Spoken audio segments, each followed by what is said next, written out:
आदाब। आप देख रहे हैं एशिया टाइम्स। मैं हूं अशरफ अली बस्तवी। पिछले एक हफ्ते से मैं बुक फेयर तीसरी बार आज आया हूं और लगातार पहले दिन मैंने इसको कवर किया। पहले ही दिन मैंने यहाँ पर एक बहुत ही अलग तरह का एक वाइब्रेंट पवेलियन यहाँ पर देखा। मैंने मुस्लिम एल्डर्स का जो पवेलियन है यहाँ पर, उसको मैंने विजिट किया और उस पर मैंने कवर किया था। और मेरे साथ ज़कीरुर रहमान साहब हैं। आप एम्बेसडर रहे हैं फ़िलिस्तीन में और लगातार एक हफ्ते से मैंने देख रहा हूँ कि यहाँ पर है और आने वालों को अटेंड कर रहे हैं। यहाँ पर बहुत सारे प्रोग्राम हुए एक हफ्ते के अंदर। मैं आपसे जानना चाहूँगा कि एक हफ्ते से देख रहा हूँ आप बहुत ही मुस्तैदी के साथ सुबह से यहाँ पर मौजूद है। क्या है ये पूरा आइडिया ये आपका मुस्लिम एल्डर्स का? देखिए, मुस्लिम एल्डर्स काउंसिल जो है वो 2014 में बनी थी और आइडिया ये था कि दुनिया भर में जो इस्लामोफोबिया या और मज़हब के बारे में जो गलत फहमियाँ फैलाई जा रही हैं, एक तो उनका मुकाबला किया जाए कि भाई वो ठीक नहीं है, ज़्यादती नहीं है, और वो बहुत पुरअमन तरीके से और बहुत ही वसत रह के, बीच का हिस्सा रह के जो है उसकी बात की जाए मॉडरेशन के हिसाब से। एक बात। और दूसरी बात ये है कि उससे जो रिएक्शन आता है, चाहे मुसलमानों में हो या गैर मुस्लिमों में हो, उसके बारे में समझाया जाए कि ये जो रिएक्शन है ये ठीक नहीं है। ये आपको सब्र, इस्तिक़लाल और हिकमत, विज़डम, इन सब से काम लेना चाहिए। और अगर इन सब से काम लेंगे तो ज़िंदगी में, मज़हब में भी और अपनी दुनिया और दीन दोनों में हम तरक्की कर सकते हैं। 10 साल हो गए इसको कायम किए। इसके जो प्रेसिडेंट हैं जी, वो शेखुल अजहर साहब हैं, अहमद तैयब जी, जो अल अजहर, खाली अल अजहर यूनिवर्सिटी नहीं है उनके अंडर में, जी, बल्कि अल अजहर का जो पूरा का पूरा इंफ्रास्ट्रक्चर है उसके जो शेख हैं अहमद तैयब साहब, वो इसके प्रेसिडेंट हैं। और बहुत सारे जो अल अजहर के उलमा हैं वो उसके मेंबर हैं।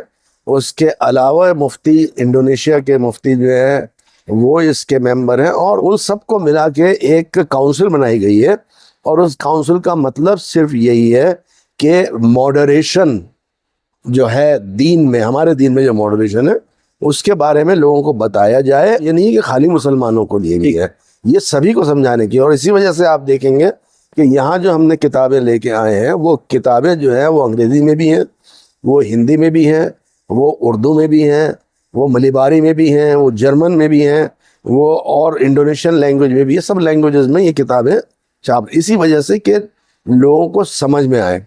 एक बात। दूसरी बात ये कि इस मुस्लिम काउंसिल ऑफ एल्डर्स जो है वो उसने एक अपने ज़िम्मे एक और काम लिया है जी। वो ये है कि अरबी ज़बान के जो तलबा हैं, जो मदारिसों में भी पढ़ते हैं या यूनिवर्सिटी में पढ़ते हैं, मॉडर्न यूनिवर्सिटीज़ में, जैसे दिल्ली में जामिया मिल्लिया इस्लामिया है, जवाहरलाल नेहरू यूनिवर्सिटी है, हैदराबाद में यूनिवर्सिटियां हैं सारी, या तमिलनाडु में है, हिंदुस्तान के कोने कोने में जहाँ यूनिवर्सिटियां हैं और जहाँ अरबी पढ़ाई जाती है, वहाँ के तालिबे इल्मों को किताबें नहीं मिलती थी। ये बहुत बड़ा मसला था। जी बिल्कुल सही। और जो किताबों के इम्पोर्टर थे वो 5 रुपए की किताब ला के यहाँ 20 रुपए में देते थे। तो इन लोगों ने ये जिम्मेदारी ली, कई लोगों ने मिलके, खाली ये मुस्लिम काउंसिल ऑफ एल्डर्स ही नहीं है बल्कि सेंटर फॉर अरबिक लैंग्वेज एक अबू धाबी में बना है, शारजाह में जो है वो एक सेंटर बना है। इस तरह बहुत सारे सेंटर्स बने हैं। सऊदी अरब में दारत मलिक अब्दुल अजीज़ है, या और बहुत सारे जो है वो सेंटर हैं। तो ये लोग ये कर रहे हैं कि किताबें अरबी में छाप के और यहाँ लेके आते हैं और बहुत सस्ते दामों पे दे रहे हैं, जिसकी वजह से तलबा में इतना इनका इकबाल है, इतनी चाहत है और इतनी लगन है। और उसका जो अमाउंट है, जो उसकी जो प्राइस है, वो इन्होंने 60 to 70% जो है वो अपनी तरफ से सपोर्ट में दी है। यानी अगर कोई किताब 200 रुपए की इनको पड़ी है छपने के लिए, या 100 रुपए की इनको पड़ी है छपने के लिए, तो उसको ये 40 रुपए में बेच रहा है। ठीक है। और वो ये कहते हैं कि हम सिर्फ तलबा की मदद करना चाहते हैं। मेरा जहाँ तक ख्याल है, and I can say very proudly, कि इस पवेलियन में, पूरे जो फॉरेन पवेलियंस है उसमें सबसे ज़्यादा फुटफॉल जो है वो इस पवेलियन में है। एक बात। और उसकी वजह यही है कि हमने जो किताबें मुख्तलिफ मौज़ूआत पर दी हैं, वो दीनी भी हैं, सकाफ़ती भी हैं, मॉडर्न भी हैं, जदीद भी हैं, हदीस भी, हर तरह की किताबें यहाँ हमने रखी हैं। एक बात। और जहाँ तक ये इवेंट्स की बात है, हम लोगों ने जानबूझकर कुछ सिम्पोजियम्स रखे हैं اور وہ سمپوزیم اس چیز پہ رکھے ہیں کہ جو آج کل کے حالات حاضرہ ہیں ان کے اوپر جو ہے وہ ہم لوگ آپس میں ڈسکس کرتے ہیں روز یا ہر دوسرے دن 1 گھنٹے کے لیے. آئیڈیا یہ جیسے آج ہائی کورٹ کے جسٹس ریٹائرڈ جسپال سنگھ جی آ رہے ہیں, جواہر لال نہرو یونیورسٹی کے جو ہیڈ آف دی ڈپارٹمنٹ ہیں ویسٹ ایشین اور گلف اسٹڈیز کے اور مڈل ایسٹ کے ڈائریکٹر ہیں, وہ آ رہے ہیں یہاں بات کرنے کے لیے. اور ہم نے جو ان کو دیا ہے وہ دیا ہے کہ ریلیجن ٹیچز ہارمنی. تو ریلیجنز جو ہیں وہ صرف ہارمنی کہتے ہیں. جی جی لکم دینکم ولی دین, جی for you is your religion, for me is my religion. تو بجائے اس کے کہ چاہے وہ کسی بھی کمیونٹی میں ہو, ریلیجن کبھی تشدد پہ آمادہ نہیں کرتا ہے, ہر ریلیجن جو ہے وہ آپ کو پیس. تو اس کے لیے جو ہے اب یہ ڈسکشن ہے, یہاں اسٹوڈنٹس آتے ہیں نہرو یونیورسٹی کے بھی نہیں, دہلی یونیورسٹی کے بھی نہیں, بلکہ مدارس کے اسٹوڈنٹ تک یہاں آتے ہیں, بیٹھتے ہیں. تو ان کے سامنے جو ڈسکشن ہوتی ہے اس سے وہ استفادہ حاصل کرنے کے علاوہ ان کے بہت سارے سوالات ہوتے ہیں. جی اور تعجب کی بات یہ ہے کہ ان بچوں میں اتنے سوالات ہیں پوچھنے کا. یہاں ہم اوپنلی کہتے ہیں کہ آپ بغیر تکلف کے جو آپ کے ذہن میں آپ پوچھیے, آپ بالکل نہ گھبرائیں, چاہے کوئی بھی سوال ہو. نہ ہم آپ کے ٹیچرز ہیں اور نہ ہم آپ کے انسٹرکٹرز ہیں. ہمارا کام تو صرف آپ کو ایز اے بھائی, ایز اے فرینڈ بیٹھ کے بات چیت کرنے کا, جیسے آپس میں مناقشہ کرتے ہیں, بات چیت کرتے ہیں آپس میں, اس طرح کی بات چیت ایک طرح سے ہے. تو اتنے اچھے سوالات کرتے ہیں وہ لوگ. اور جو ہمیں لگتا یہ ہے کہ یہاں بہت کمی ہے اس چیز کی کہ ہندوستان میں ہم لوگ یا تو بڑے لوگ جو ہیں وہ اپنا الگ ایک گھر بنا لیتے ہیں, یا بچے جو ہیں وہ اپنا الگ گھر بنا کے بیٹھ جاتے ہیں. وہ انٹریکشن نہیں ہے بڑوں میں اور بچوں میں. ایک جو انٹریکشن ہوتا ہے ود ماڈریشن, جہاں سیریس ڈسکشنز ہو کہ کیا مسائل ہیں اور ان مسائل کو کیسے حل کرنا چاہیے. یہ بتائیں کہ اپنا جو مسلم ایلڈرز کونسل کا جو کور آئیڈیا ہے اس کو آپ پروپیگیٹ کرنے میں, لوگوں تک پہنچانے میں کتنا کامیاب ہوئے؟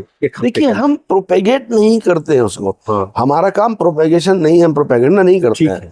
ہمارا کام یہ کہ ریئلٹیز بتانا کہ کیا ہے بس. اور اس کی کامیابی کا راز یہ کہ جب لوگ سوال کرتے ہیں اور سوال کا جواب ملتا ہے انہیں, جو کہ ایک ہی جیسے لفظ ہیں.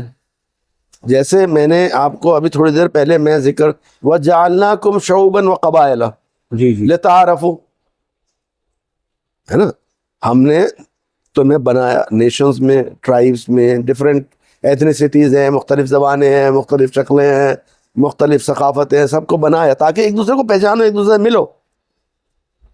اسی طرح آپ کو انڈیا میں واسودیوا کٹمبکم ہے, the world is one family, ہے نا. جی جی جی تو یہ جو چیزیں ہیں یہ لوگوں کو پتہ نہیں ہے کہ کتنی آپس میں ملتی جلتی چیزیں ہیں. میرے اللہ برائی سے بچانا مجھ کو, اقبال نے اس کو شعر میں کہہ دیا. جی جی یعنی میں کہوں کہ سنکھیپ میں کہ انسانوں کو بھولا ہوا سبق یاد کرانے کی کوشش ہے آپ کی. انسانوں کو بھولا ہوا نہیں بلکہ حالات حاضرہ میں ان کو یاد دہانی جو ہے وہ ضرورت ہے. بحیثیت انسان وہ کیسے رہے ایک ساتھ مل کر کے, تمام مذاہب, تمام آئیڈینٹی کے ساتھ, اور ایک ساتھ کیسے وہ چل سکتے ہیں, رہ سکتے ہیں, بیٹھ سکتے ہیں. بالکل, یہ بہت امپورٹنٹ ہے. اور ہمارے ملک میں خاص طور پر یہ بہت اہم ہے. کسی بھی دین کا ہو, کسی بھی مذہب کا ہو, چاہے وہ ہندو ہے, سکھ ہے, عیسائی ہے. اسی لیے ہمارے اسپیکرز میں آپ دیکھیے, اس میں سردار بھی ہمارے اسپیکرز میں آئے ہیں, ہندوز بھی آئے ہیں, ریلیجس ٹیچرز بھی آئے ہیں, پارسی آئے ہیں.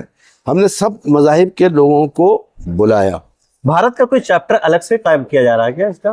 ہماری کوشش ہے کہ بھارت میں ایک آفس کھولنا چاہیے اس کا, اور وہ سرکاری طور پر اس کو ٹیک اپ کیا جائے گا. جس طرح کی صورتحال دنیا میں اس وقت ہے کہ رائٹ ونگ پولیٹیکل ایجنڈا دنیا بھر میں آپ دیکھتے ہوں گے, آپ کیونکہ ایمبیسڈر رہے ہیں تو آپ کو اچھی طرح معلوم ہے کہ ایک عروج پر ہے.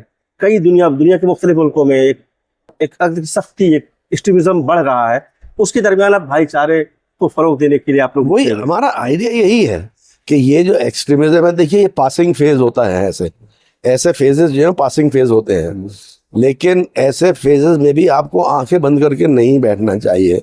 ایسے فیزز میں بھی آپ کو یہ بات کرتے رہنا چاہیے کہ کوئی بھی ونگ ہو, چاہے وہ لیفٹ ہو یا رائٹ ہو, کسی کو بھی ایکسٹریم پہ جانے میں نقصان دہ ہے, اور نقصان دہ کمیونٹیز کو ہے, نقصان دہ सोसाइटीज को है, दोनों को नुकसान है।